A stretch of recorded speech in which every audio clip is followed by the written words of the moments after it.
Let's talk about the heated controversy that has erupted between South Africans and Nigerians on social media, sparked by the Miss South Africa 2024 pageant. A finalist of Nigerian descent, Chidimma Adetshina, withdrew from the competition amid accusations against her mother involving fraud and identity theft. Adetshina, who's age 23, faced significant backlash due to her Nigerian heritage, leading to an investigation by the South African Home Affairs Ministry. She then later withdrew from the competition, citing safety concerns for her family. The controversy has ignited a firestorm of reactions on social media, with many South Africans voicing strong opinions. However, some have expressed disappointment in how Adetshina was treated, citing bullying and xenophobia.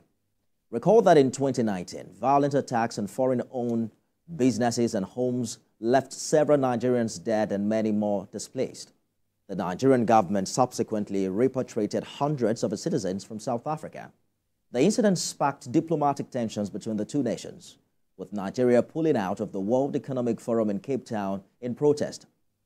While we've seen efforts made in improving relations, this latest controversy, some say, serves as a reminder of perhaps ongoing challenges and sensitivities between the two nations.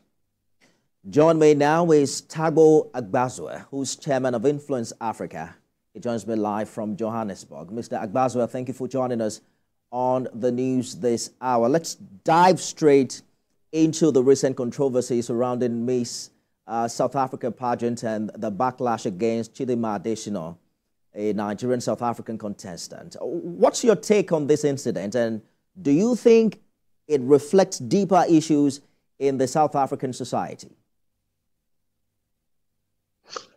Hi, Nifemi. Good afternoon. Greetings, viewers. My pleasure to join you today. Yes, you know, when you talk about if these conversations or this recent happenings around the Miss South Africa beauty pageant and the withdrawal of Miss Chidimma, who's of Nigerian descent, or partly of Nigerian descent. When you ask about if these matter, if this, what does this show about the South African environment?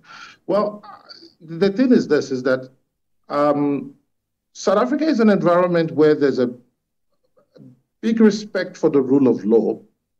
And you've got, basically it's a melting pot for different people from all over the world and indeed all over Africa. Is this a South African society racist or xenophobic? I don't think you can say that with you know, absolutely. Yes, we do understand the histories and the legacies of South Africa, which is a country that's coming out, which came out of an apartheid system. Yes, there are certain kinds of sentiments that, yes, you can say are part of this, would be found within a society such as that. But South Africans are actually loving people. They're actually welcoming people. They're actually one of the most welcoming countries across Africa. Yes, indeed, the society is still in transition, it's still evolving. When instances like these happen, it provides an opportunity for everyone to, you know, to engage and to discuss and to see really, you know, who is a South African, you know. A South African is recognized by the South African Constitution, well, to a certain extent, as a country that belongs to all that live in it. You know, despite their origin or where they're indigenous of, you know, so I'd like to start with that, to say that South Africans are actually loving people, but there are certain segments of society that are dissatisfied with the dividends that they're getting from democracy. I hear you clearly, Mr. Agbazua. I'm just wondering how you think these online divisions and xenophobic rhetoric can be addressed. What role can influencers and stakeholders play, for instance, in promoting unity and understanding?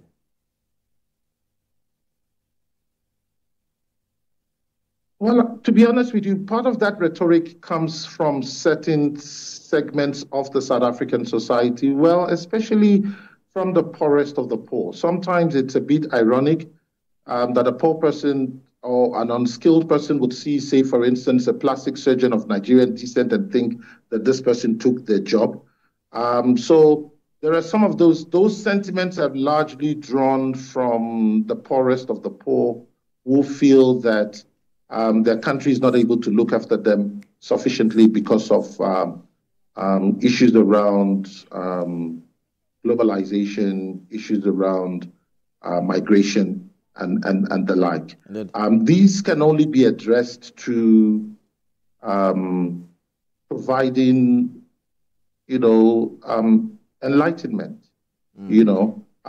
Over the years, every time these xenophobic or racist rhetorics have come up, the government and key influencers have always stepped up to say, to stand by the rule of law. It is what it is. However, I think there's a need for us to do more. All right. We need to be able to, I think we need to reach out. I think even in the spirit of the African Free Trade Continental Area Agreement, which technically makes Africa one country in terms of movement of people, goods, services within the continent. There's a need for more education across within the country. Absolutely. And enlightenment. Unfortunately, it appears as if that particular segment of the South African society continues to put and exert more and more pressure on the government, that sometimes those in government or the policymakers become confused in terms of, protecting rights in South Africa, but at the same time, wanting to appear populist or popular with the people calling for. And I get your point clearly. Making xenophobic rhetorics, yeah. I want us to look at the implication of all of this on the Nigeria-South African relations, which significantly has improved over the years, building on the momentum of President Ramaphosa's 2020 visit to Nigeria, and what has been subsequent bilateral agreements since then. How can both countries further deepen their economic, cultural, and indeed people-to-people ties? And what opportunities do you think exist here for collaboration and mutual growth?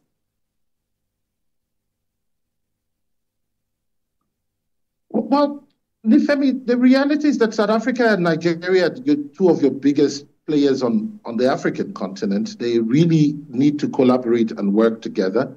I think part of the challenge has been that, yes, whenever we reach these bilateral agreements, but sometimes it's almost as if one party doesn't keep theirs.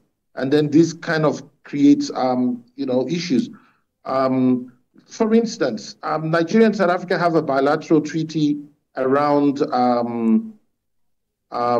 visas, around having visas on arrival as a facility for citizens from either country to visit the other country.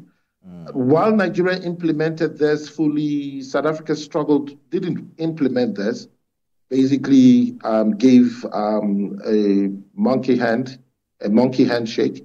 So that wasn't implemented for a long time. I don't know where it sits at the moment in terms of, that particular agreement, whether we still have visas on arrival for citizens of both countries or not. But the reality is that South Africa and Nigeria really need to work together. I think also Nigeria and our foreign missions need to document more clearly the contributions of Nigeria to South Africa, because if you look at the balance of trade, it's skewed in South Africa's favor. South Africa makes more money off Nigeria. The couple of areas, I think perhaps maybe in building materials with Dangote cement being a heavy player here in South Africa. Otherwise, the other area where goods from Nigeria come here is with respect to the importation of foodstuff. But South Africa makes far more in terms of the balance of trade from Nigeria, from both telecommunications, the services, retail, etc. I think it's important that these are made, that these are kind of highlighted more. So that South Africans also understand and appreciate that, both countries stand to gain from, especially in terms of providing leadership on the continent. Well, I think that the complexities are out there as to the visa policies between both countries. It's not as easy as getting a visa on arrival. You want to go to South Africa today, you're going to have to submit quite a number of documents. But that's just about it. I'm just wondering if you can, in a minute, the kind of message you'd like to convey to Nigerians and South Africans regarding this unity you've talked about, especially in the face of growing hostilities online. In a minute, if you can.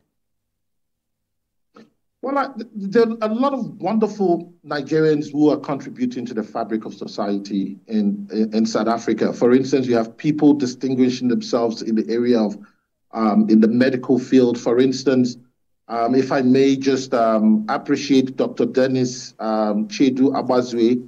He's the first African sonologist. He's a gynecologist and the first African sonologist. He's also of South African and Nigerian descent. He's born in Nigeria, but